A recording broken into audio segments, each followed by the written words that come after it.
What up, it is Rafael from NBA Draft Junkies. And here's my opinion on the Detroit Pistons selecting Cade Cunningham #1 overall. It's a no-brainer. Easiest choice in the draft. Cade fills so many holes that Detroit needed. Even though they drafted a point guard last year with Killian Hayes, I feel like Cade and Hayes can play together because I think Cade could possibly be a generational talent. I know that's a big debate here, but I think this is a no-brainer. Cade will possibly put butts in the seats, give the Pistons fans a little bit of excitement or create a buzz around the city, which Blake Griffin was supposed to do, but we've seen the way he's played lately that after his one strong season in Detroit, he kind of mailed it in. Again, I feel this is a no-brainer pick, the easiest pick in the draft. And now that they have Cade Cunningham, the future is looking bright in Detroit. Hey, this is Richard Stayman, one of the hosts for Locked On NBA Draft. I'm going to analyze the Orlando Magic's picks. They had number 3 and number 9. At number 3, they started with Jalen Green, a high upside player with the best athleticism in the class. Really fits a need of, that offensive-minded wing, shooting guard wing that can get to the basket, score at ease from all 3 levels. Really good finisher. Just kind of fits the needs that Orlando needs on the offensive portion of the team. They're already a pretty sound defensive team, but kind of looking to add some more offensive-minded pieces, especially in the backcourt and on the wings. And then with their second pick, they went Scottie Barnes, a forward from Florida State. Kind of the opposite, defensive-minded player, really good player to pair with Jonathan Isaac as a duo defensively, 3-4, 4-5. They can play, they're pretty versatile. Really going to be hard for teams to score on them on that front. And then, he can pass, he can set up their 3rd overall pick in Jalen Green. So really pleased with that Orlando Magic pick.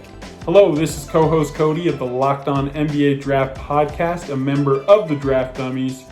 For this mock draft exercise, I wanted to highlight the 10th pick by Matt George and the Locked On Kings taking Moses Moody.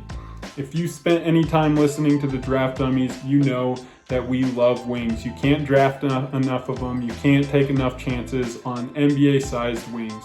Moody is a 6'6" freshman out of University of Arkansas. His wingspan is going to measure really well. He's got a nice looking jump shot. He averaged almost 17 points per game this year in a tough SEC. And we think that 3-point shot is going to translate to the next level.